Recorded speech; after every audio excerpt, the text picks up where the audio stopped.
igreja, com a paz do Senhor. É uma alegria, uma satisfação poder estarmos com os irmãos aqui esta noite, aproveitando este privilégio e oportunidade, né? Como já falou o pastor Joel Calado, estamos indo ali a Bodocó e desde já eu rogo as vossas orações para o Senhor nos conceder uma palavra aqui e lá também, não é? A gente precisa das vossas orações e nos dá esta oportunidade para juntos meditarmos na palavra de Deus. E então os irmãos oram para que Deus possa falar conosco, amém? Convido-vos para juntos abrir as vossas Bíblias na carta do apóstolo São Paulo escrita aos Filipenses, no capítulo 4 e o versículo 6. Eu estou falando sobre a igreja estar aqui em oração, na campanha de oração, tanto local quanto estadual, não é? Então, me veio ao coração falar sobre oração também aqui com os irmãos. Uma parte sobre oração, né? Vamos juntos, quem achou, diga amém. Então vamos ler juntos, valendo, 2, 3, já. Não estejais inquietos. Para ensaio ficou, vamos lá, atenção, já.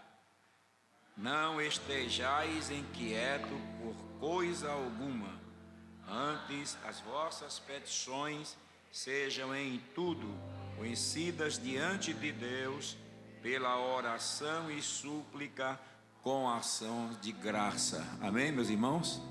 Glória a Deus. Meus queridos irmãos, o apóstolo Paulo, ele tinha razão para viver uma vida assim inquieta, mas o conhecimento que ele adquiriu de Deus ao longo da sua jornada como crente em Cristo, a experiência que foi se aprofundando dia após dia, trouxe para ele uma segurança tão extraordinária. E ele reconheceu o valor da oração e também o valor da comunhão com o seu Deus.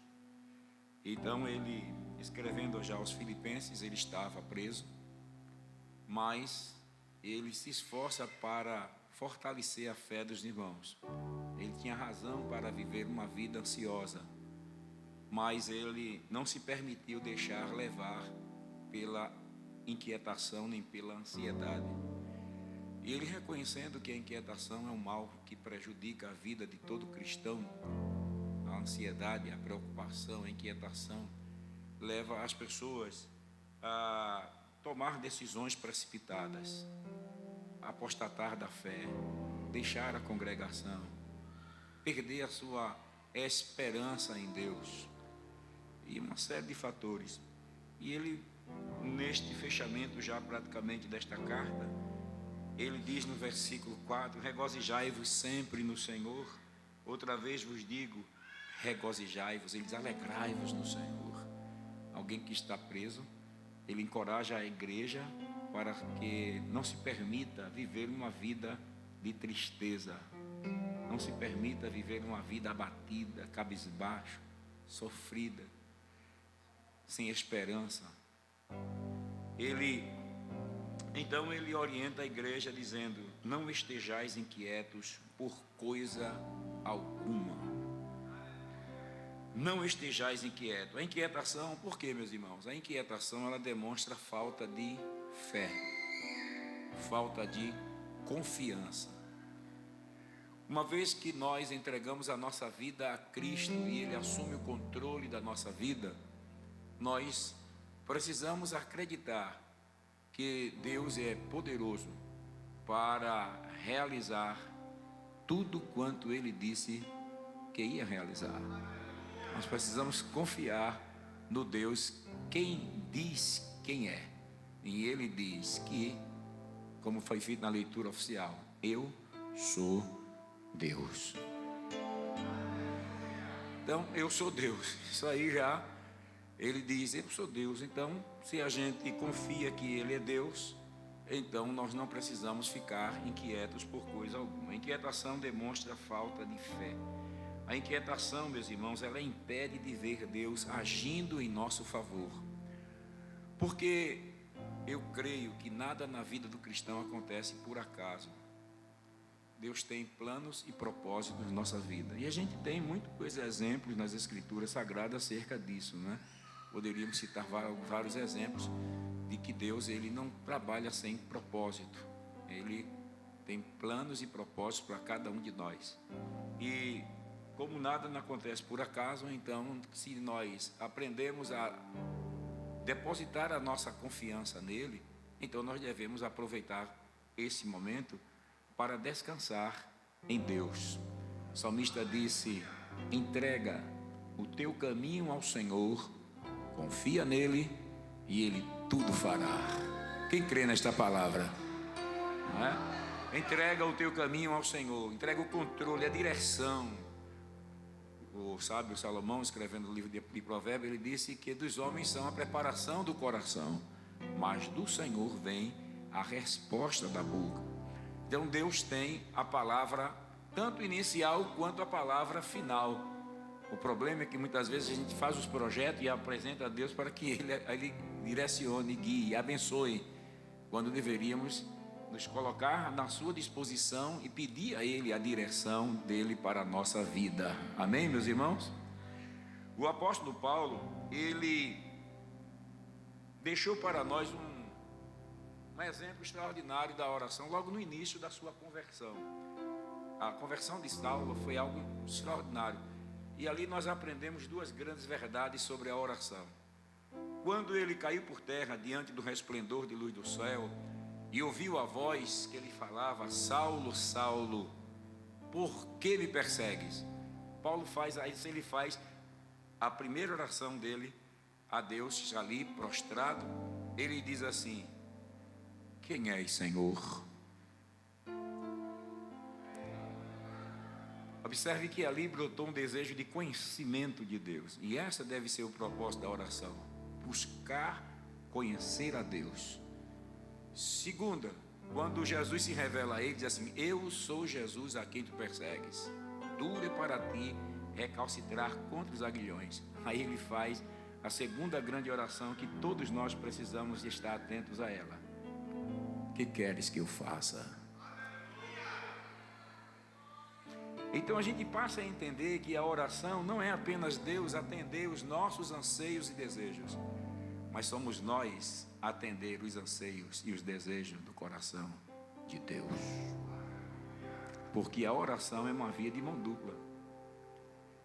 Deus tem projetos, planos, anseios para nós, desejos, propósitos, e precisamos conhecer isso para que a gente possa viver dentro da realidade do que Deus projetou para nós. Ele disse para o povo de Israel: eu sei o pensamento que tenho acerca de vós, pensamento de paz e não de mal. Os vossos pensamentos, os meus pensamentos não são os vossos pensamentos, os meus caminhos não são os vossos caminhos, diz o Senhor. Então, para viver uma vida quieta diante de Deus, é necessário que procuremos conhecer a vontade de Deus para a nossa vida e aceitá-la. Viver inquieto é querer assumir o controle da sua própria vida.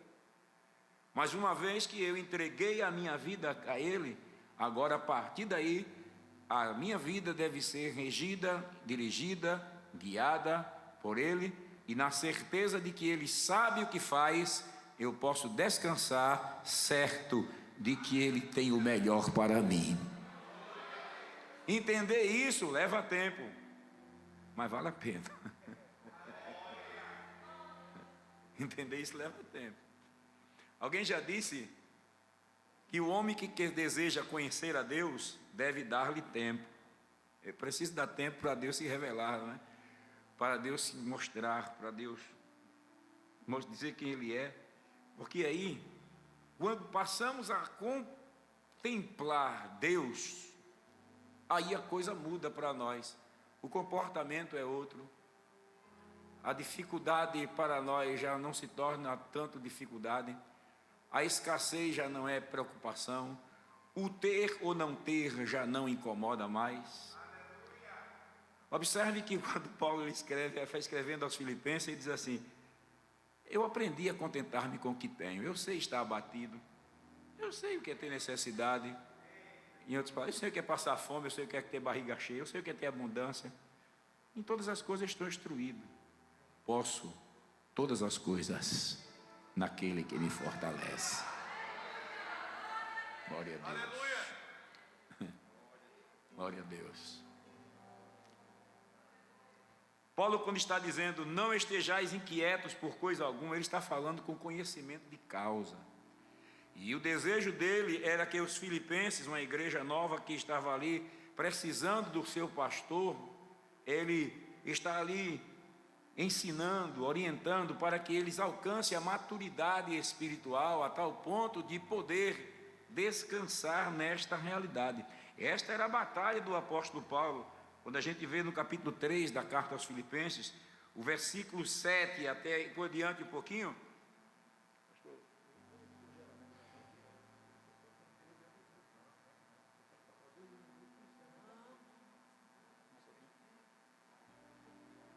Estou perguntando a ele até que hora. Ele disse que deixe Deus lhe usar. Eu disse, irmão, então, eu não vou para casa hoje. A gente vai terminar. Filipenses capítulo 3, versículo 7 diz: mas o que para mim era ganho, reportei perda por Cristo. E na verdade tenho também por perda todas as coisas, pela excelência do conhecimento de Cristo Jesus meu Senhor, pelo qual sofri a perda de todas as coisas, e as considero como esterco, para que possa ganhar a Cristo. Olha aí.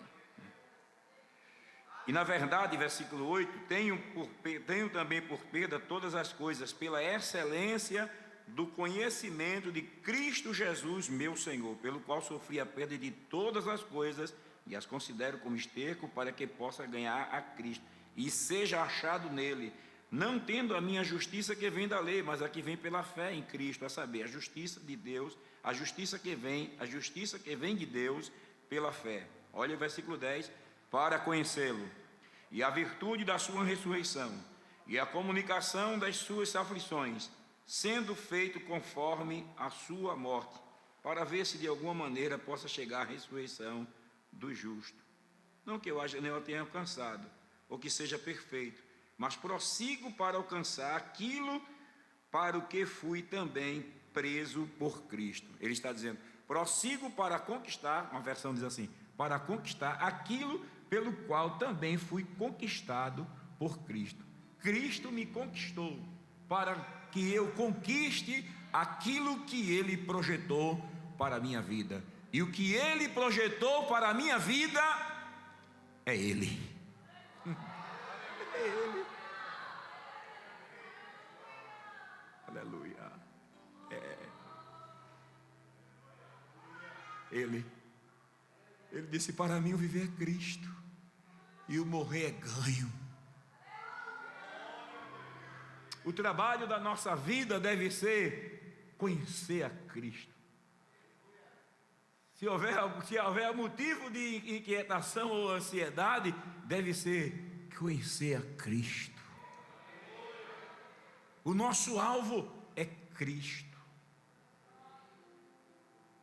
O autor da nossa harpa cristã diz assim, ou não sei se é da harpa, agora foge, ele diz assim, Ele é tudo para mim, Ele é tudo para mim, Ele é o tesouro que eu tenho guardado em meu peito, Ele é tudo para mim, Ele é o tesouro que eu tenho guardado em meu peito, Ele é tudo para mim.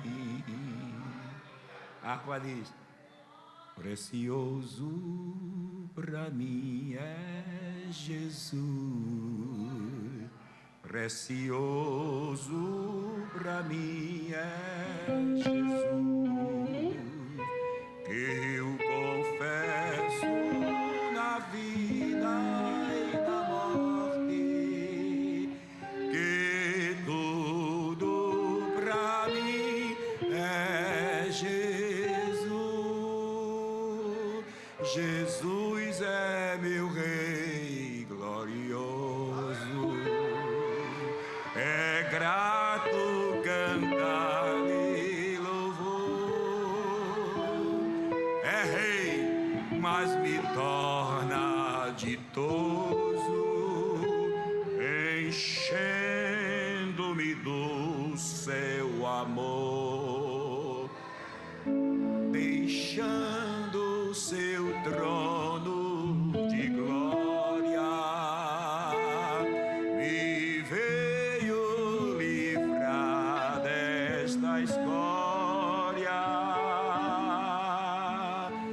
Já sou muito feliz,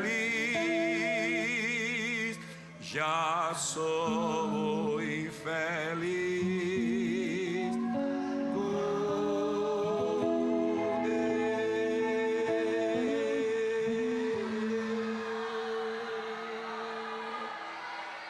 Manso pastor já no mundo viveu e ele é meu,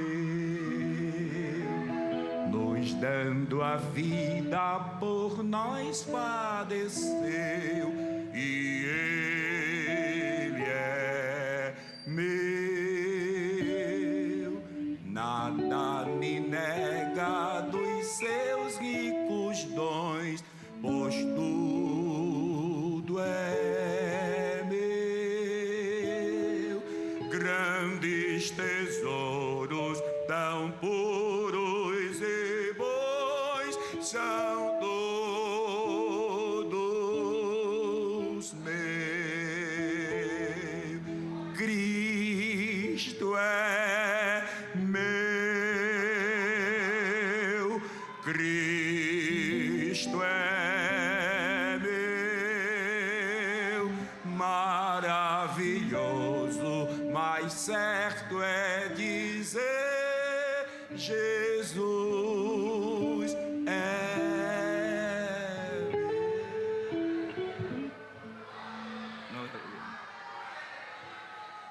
A gente poderia aqui ficar cantando direto, mas a gente percebe, meus irmãos, que todos aqueles que encontraram Cristo, eles louvam a Cristo, eles adoram a Cristo, eles entregou a sua vida a Cristo. O autor do hino 30, ele disse: não sou meu, ó não sou meu, bom Jesus, sou todo teu. Ora, irmão, diante desta revelação, não há razão para viver inquieto. Paulo disse: nós temos a mente de Cristo. Escreveu aos Filipenses ainda no capítulo 2, versículo 5, diz assim: haja em vós os sentimentos de Cristo. Ainda escreveu aos Coríntios, diz assim: tudo é vosso, vós de Cristo e Cristo de Deus. A revelação de Cristo para nós, de Cristo em nós, de Cristo conosco, de Cristo por nós, é razão para vivermos uma vida quieta e sossegada. Não estejais inquietos por coisa alguma. Dá para dizer a alguém do seu lado: você tem a Cristo.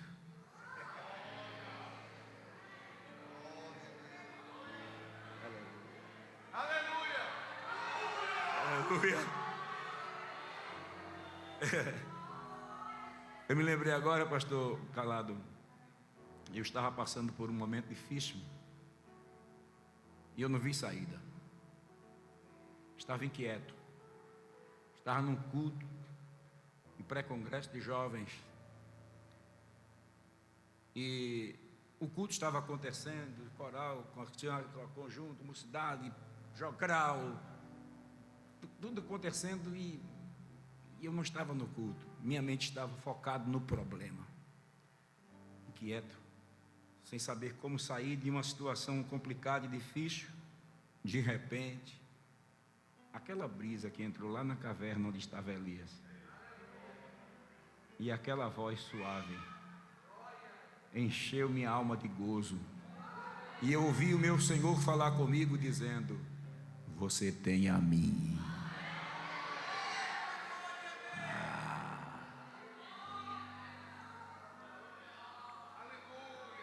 E esta voz veio falar hoje ao teu coração. Escuta, Deus está falando contigo. Você tem a mim.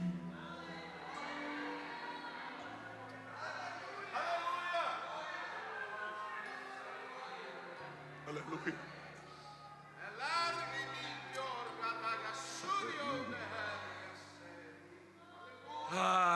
Quando Deus fala, o medo, a inquietação, o pavor desaparece do coração. A terna voz do Salvador, diz o autor sacro, me fala comovida. E Ele está falando nesta noite: não estejais inquietos por coisa alguma. A inquietação, meus irmãos, ela impede de vermos Deus agindo em nosso favor. Está escrito, irmãos, está escrito no profeta Isaías, disse: nunca se ouviu falar acerca de um Deus como o Senhor, que trabalha para aqueles que nele esperam. Sabe qual é o teu problema e o meu? É que a gente precisa sentar para permitir ver Deus agindo. Josafá entendeu isso. Quando ele foi atingido por uma notícia, uma má notícia, que disseram a ele: olha, Josafá, vem contra ti uma grande multidão, e já está em Hazazon Tamar, que é em Gedi, já está perto. E a Bíblia diz que Josafá temeu, ele teve medo. Mas Josafá entendeu que ele era crente. A inquietação pode vir, o medo pode bater na nossa porta, a ansiedade pode chegar. Agora, o que é que não pode acontecer? Alimentar ela. Josafá teve medo, e como chefe da nação, ele deu uma avaliação rápida no seu poder bélico, nos seus soldados, nos seus armamentos de guerra, e calculou, com a notícia de que tinha se juntado exércitos de algumas nações, parece que os moradores de Amon, Seir, não é, de Moabe, se reuniram em grande exército, era esmagador. Não tinha como ele enfrentar um exército como esse. E ele teve medo, mas ele se lembrou de que ele era crente. E Deus te trouxe aqui esta noite para lhe lembrar que você é crente.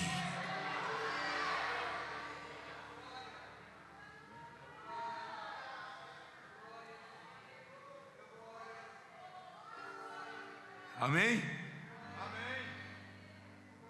Diga comigo: eu sou crente.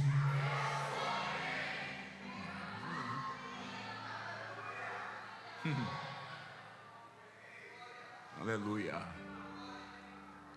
Josafá entendeu que ele era crente. Aí, crente age diferente.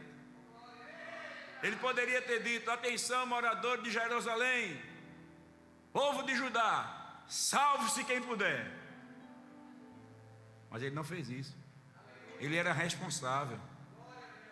Aí ele lembrou-se: peraí, vocês cantam um hino que diz assim: eu tenho um Deus.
Aleluia.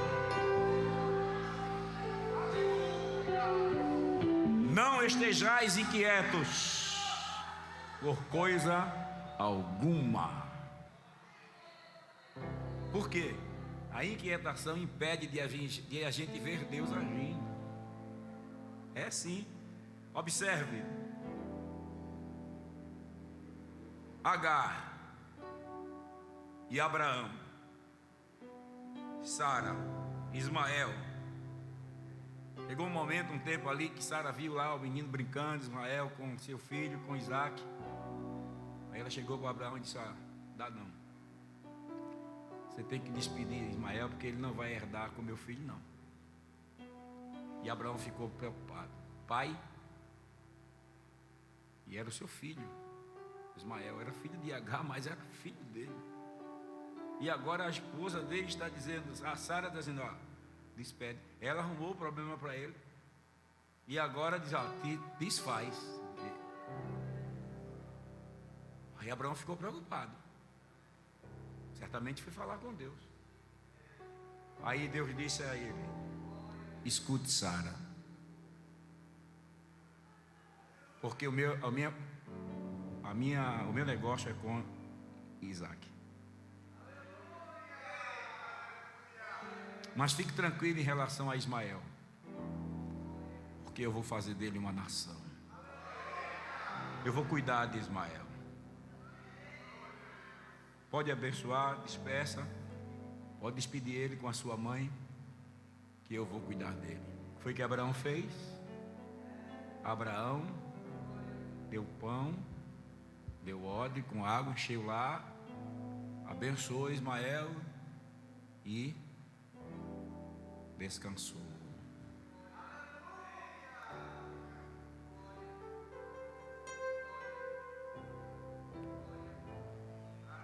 E há uma palavra de Deus aqui para alguém. Deus vai cuidar do teu Ismael.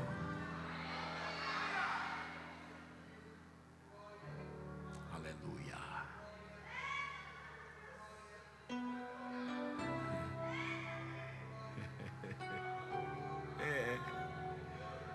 Jesus está aqui.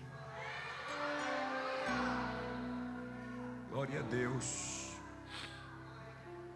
Agar saiu, acabou a água, acabou o odre.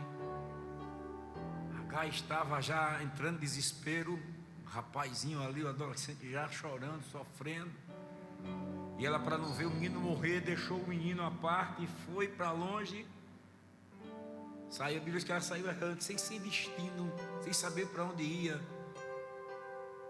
Só que Deus havia feito a promessa a Abraão, e Abraão acreditou.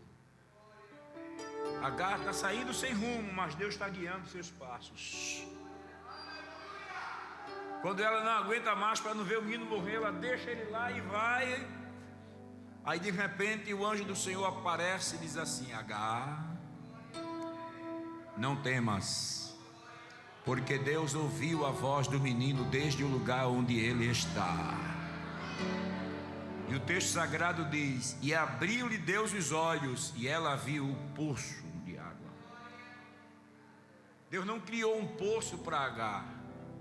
Deus conduziu Agar até o poço.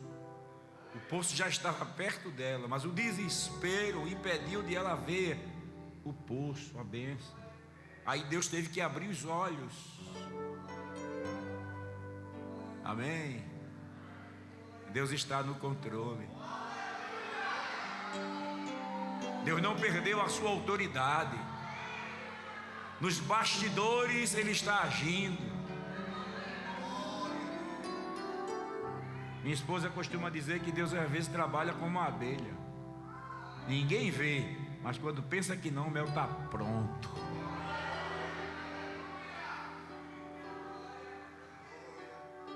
Nos bastidores, disse a W. Torres, é um Deus que não perdeu a sua autoridade. Não estejais inquietos por coisa alguma. Deus está no controle. A inquietação impede você de ver a bênção. Lembra-se de Elimeleque, livro de Ruth, no capítulo 1. Eu estou citando assim por conta do tempo, para a gente ganhar tempo, os irmãos conhecem a história. Veio uma grande fome sobre a terra de Judá.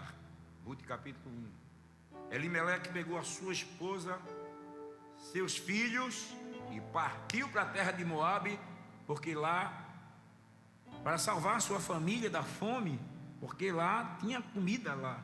Mas a Bíblia não diz que Elimeleque consultou a Deus.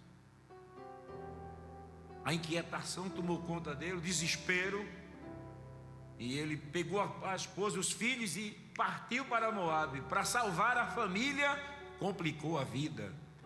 Irmãos, nós precisamos entender que o Deus que a gente serve é um Deus sério, é um Deus real, é um Deus verdadeiro, é um Deus que está no trono, é o Deus que vê todas as coisas, é o Deus que trata todo mundo por igual, mas de maneira diferente, porque Ele conhece cada um. Eu preciso crer no Deus que eu canto e no Deus que eu prego. Você já pensou? Às vezes eu fico pensando, meu Deus, se a gente cresce da forma como a gente canta e como a gente prega, a realidade era outra. Porque quando você está pregando, Deus é o grande, é o tudo. Quando você está cantando, Deus é quem tem o domínio de tudo. Mas na hora do vamos ver, cadê agora?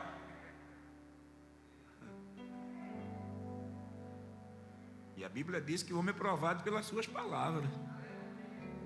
Chega um momento que você vai ter que você agora vai ter que fazer valer aquilo que você disse, aquilo que você cantou. Quantas vezes você encorajou muita gente, mas chegou o momento de que não teve ninguém para lhe encorajar, e você teve que se auto-encorajar-se a si mesmo. Na hora da provação, na hora da dificuldade, cegou o entendimento. Deus deixou de ser Deus. Deus saiu do trono. Deus está dormindo. Deus desapareceu do mapa. Não, Ele disse: clama a mim, responder-te-ei. Buscar-me-eis e me achareis, quando me buscar de todo o vosso coração.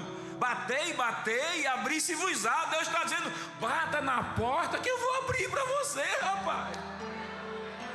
Mas o que é que está acontecendo? O desespero. Elimeleque, em desespero, foi para Moabe. Olha, meus irmãos, complicou a vida dele e a vida da família. Quantas pessoas, por conta do desespero, sai da sua congregação, vai para outra congregação, vai para outro ministério, pega uma casa que construiu com tanta dificuldade e vende por qualquer preço, acaba um casamento que lutou tanto, orou tanto, por causa de falta de paciência, falta de buscar a direção de Deus, a orientação de Deus de como agir, de como fazer, acaba um relacionamento de tantos anos.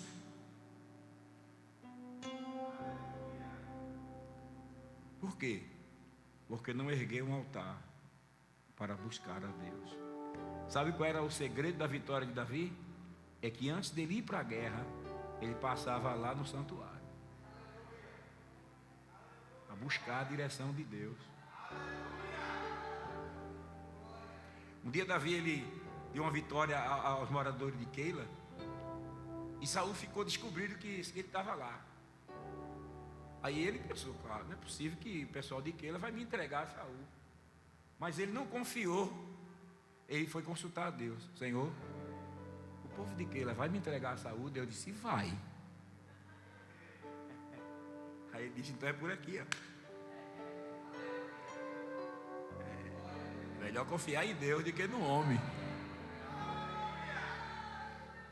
As guerras de Davi, ela consultava a Deus. Deus dá até estratégia de guerra. Ele disse: vou contra, vá. Vou, não, espere. Tem um tempo, fique atento às copas da almoreira. Quando ela vai lançar, agora é a hora. Aí Davi ficou olhando. Deus dá estratégia, Deus guia, Deus tem o mapa, Deus tem a rota, Deus tem a direção. O que é que está faltando? Por que a inquietação? Por que o medo? Por que o pânico? Porque você deixou de acreditar que Deus deixou de ser Deus, de que Deus não vai entrar em cena, de que Deus atende a todo mundo menos a você. O que é que está acontecendo com o teu relacionamento com Deus? Por que esta inquietação? Não está faltando você talvez demorar mais um pouquinho na presença dEle, passar mais um tempinho lá, tirar o relógio do pulso, jogar-se nos pés dele, buscar a direção. Deus não funciona com fast food. Deus não está nem aí para forno de micro-ondas. Hoje tudo é muito rápido, mas Deus não tem pressa. A tua ansiedade não altera Deus. Não. Deus não está nem aí para a tua ansiedade. A tua ansiedade não vai apressar Ele.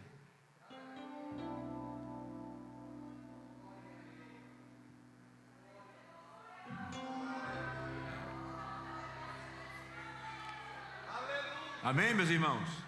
Ele está dizendo: não estejais inquietos por coisa alguma. O que aconteceu com Alimeleque? Quando chegou na terra de Moabe, morreu.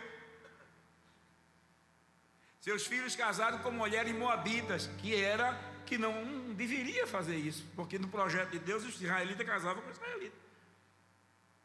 Mas aí os filhos vão e casaram com mulheres moabitas. Resultado, morreram.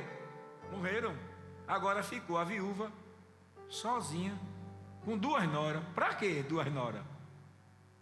Aí Noemi olha para as 2 noras e diz assim: rapaz, eu não tenho mais nada que fazer aqui. Eu estava aqui porque estava com meu marido, mas meu marido morreu, meus filhos morreram. Eu vou voltar para a minha terra, porque eu ouvi dizer que o Senhor abençoou mandando pão. Olha, irmãos, era só questão de paciência, de tempo. A terra não estava produzindo, mas chegou o tempo de ela produzir.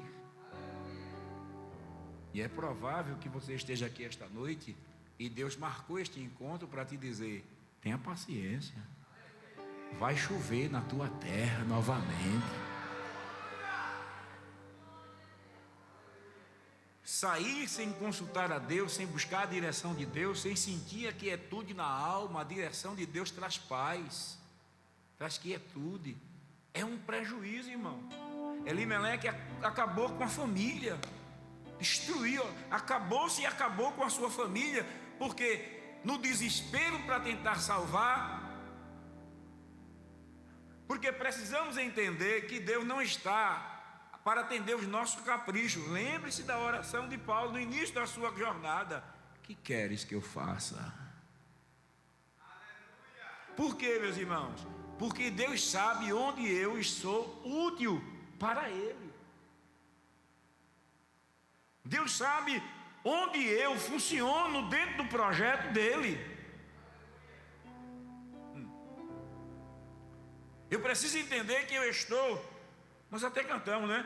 Estou no lugar da bênção. Estou no lugar onde há bênção e paz. Nós cantamos no nosso hino da harpa, não é? Estou no lugar onde há bênção e paz. Sim, mas surgiu uma turbulência, aconteceu um problema. E daí? Por que aconteceu um problema? Por que aconteceu um tumulto? Porque Deus quer ser glorificado, certamente. Amém, meus irmãos? Certamente Deus quer ser glorificado. Então, a ordem de Deus é Salmo 46, versículo 10. Repita comigo. Vamos juntos, dizer juntos? 46, 10. Aquietai-vos e sabei que eu sou Deus. Esta é a ordem de Deus. Aquiete-se. A quietude na alma é necessária para não perdermos o equilíbrio. Porque eu preciso ter quietude na minha alma para não perder o equilíbrio. Porque se eu agir de forma pela inquietação, eu posso perder o equilíbrio. Temos 2 exemplos aqui. Primeiro exemplo, Esaú. Esaú, ele chegou faminto e Jacó estava preparando o guisado. Aí ele disse assim: me dá desse guisado. Aí Jacó, ele disse assim: eu te dou agora se tu me vender o direito de tua primogenitura. Para que eu quero saber de primogenitura se eu estou morrendo de fome? A inquietação. Resultado, vendeu o direito de sua primogenitura. Trocou o direito de primogenitura por não suportar um pouco mais. Irmãos, a pressa, há um adágio popular, diz que é inimiga da perfeição. Por não suportar um pouco mais, ele já trocou o direito de primogenitura. Portanto, não valorizou o divino. O escritor aos Hebreus diz no capítulo 12, versículo 16 a 17, que com lágrimas o buscou e não achou mais. Ele rogou a Isaac: dá-me a bênção. Mas aí era tarde demais. Ele já havia negociado lá atrás. Ele não valorizou Deus. Irmãos, Jesus ele deixou isso bem claro, que é um princípio: buscai primeiro o reino de Deus e a sua justiça, e as demais coisas vos serão acrescentadas. O problema é que nós estamos mais centrados nas demais coisas do que no reino. Nós não estamos aqui por nós estamos aqui para viver para Deus. Paulo diz: não sabeis que não sois de vós mesmos? Glorificai, pois, a Deus no vosso corpo e no vosso espírito, os quais pertencem a Deus.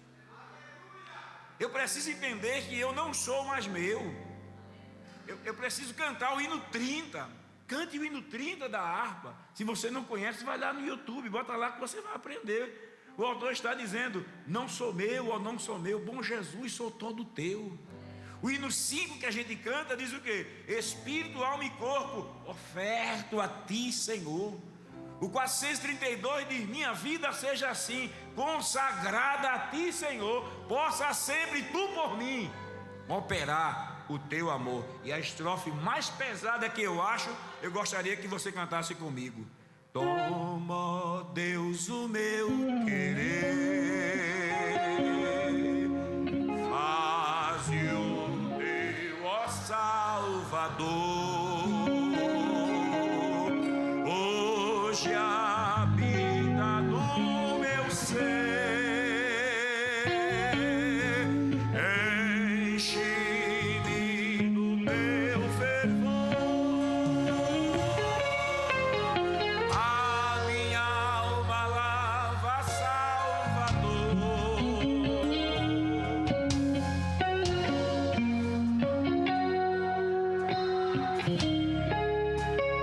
E agora? Minha vida toma para ser, Senhor, tua para sempre, sim. Quem entregou a vida a Cristo para sempre, para nunca mais tornar a tomá-la de volta? Quem fez isso?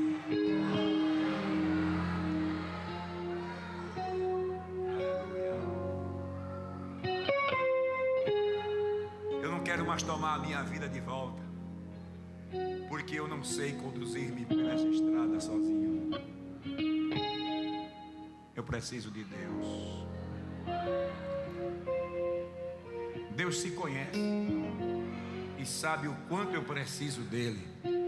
Jesus disse: sem mim nada podereis fazer. E esse nada é tudo, irmão. É tudo. Poderíamos falar mais ainda sobre Saul, que ficou ansioso porque o exército do inimigo estava se aproximando e tinha que oferecer o sacrifício, e Samuel estava demorando. A inquietação de Saul fez ele perder o trono, a confirmação do trono, a confirmação da bênção. Samuel demora, o povo se afadiga, ele então pega o holocausto, oferece o sacrifício. Quando ele oferece, Samuel chegou. Samuel disse: mas Saul, por que tu fizesse isso? Deus já deu para outro, alguém segundo o seu coração, alguém que vive segundo o coração dele. Irmãos, é possível perder a bênção de Deus por causa da inquietação, e Paulo está dizendo: não estejais inquietos por coisa alguma. Quantos dizem amém? Meus irmãos, vamos terminar aqui, não dá para a gente dizer tudo, mas eu gostaria de falar só rapidinho sobre a quietude, não é? Porque ele diz: não estejais inquietos por coisa alguma. Então, a quietude, ela é necessária. Tiago, escrevendo no capítulo 5, versículo 11, ele disse assim, ele fala sobre a paciência de Jó. E falar de Jó, meus irmãos, eu vou lhe contar, não é fácil. É muito difícil falar de Jó. Eu particularmente tenho minha restrição. Eu falo de Jó com temor e tremor, com muito respeito, muita reverência. Por quê? Porque Jó é extraordinário. Jó não tinha o que eu e você tem. Jó não tinha o conhecimento que nós temos.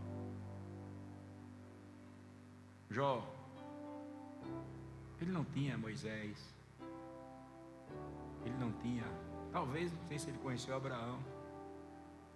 Jó não tinha Josué, Elias, Eliseu. Jó não tinha Davi. Jó não tinha Paulo. Jó não tinha Jesus, a revelação plena, completa de Deus. Ele não tinha o conhecimento.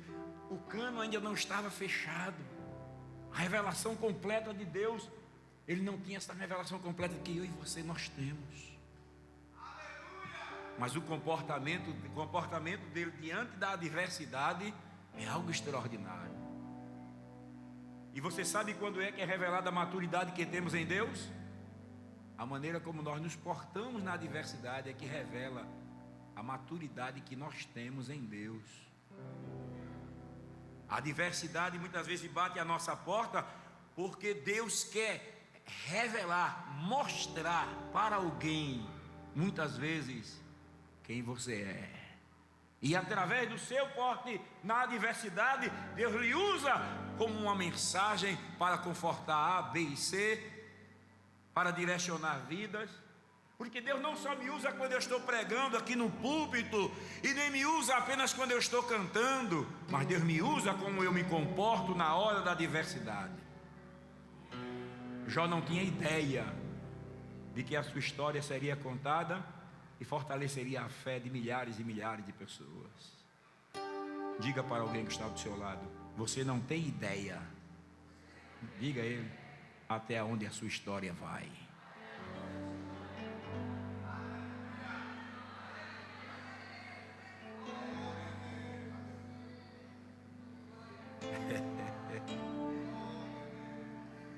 Meu Deus, nos ajude. Irmão, não é fácil. Jó era o adversário de 3 áreas na sua vida: riqueza, dinheiro, família e saúde. Foi para desequilibrar, foi para endoidar, para o camarada perder o juízo. Não foi fácil. O homem mais rico do Oriente, em fração de segundo, ficou tão pobre que virou ditado. Quando alguém olhava para alguém e dizia assim: coitado, é pobre de Jó. Virou ditado.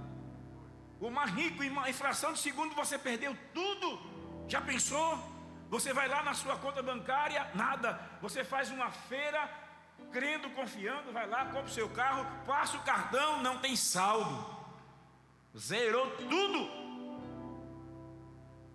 Perdeu toda a riqueza em fração de segundo.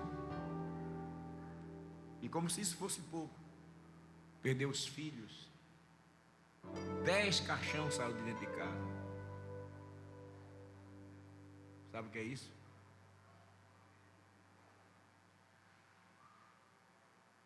E como se isso não bastasse, perdeu a saúde. Os amigos se afastaram.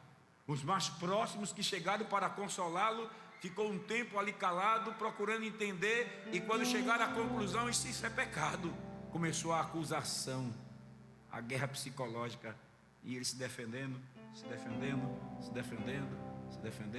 A mulher que era tão próxima, ele disse assim: o meu hálito tornou-se estranho à minha esposa.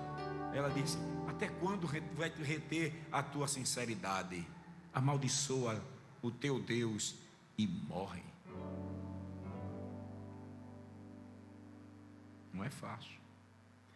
Eu conheço uma história de um obreiro e ele ficou muito tempo doente, e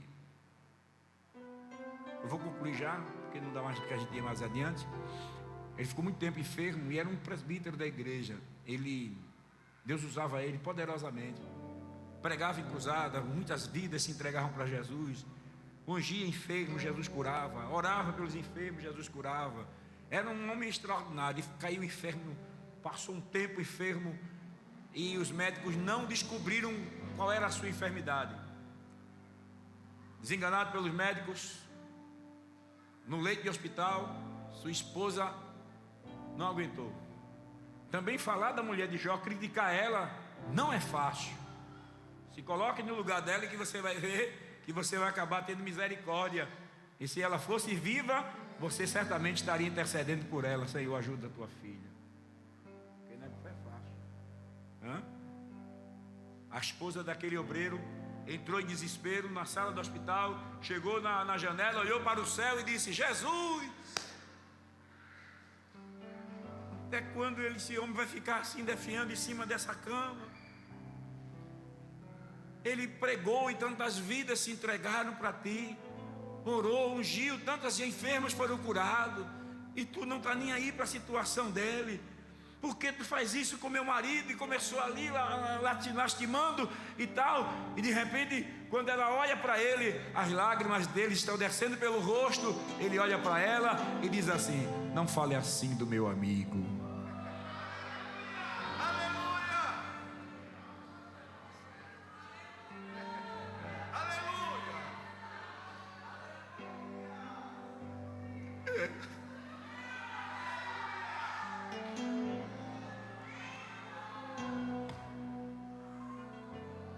Eu tenho um amigo. Que Deus nos abençoe. Não estejais inquietos por coisa alguma.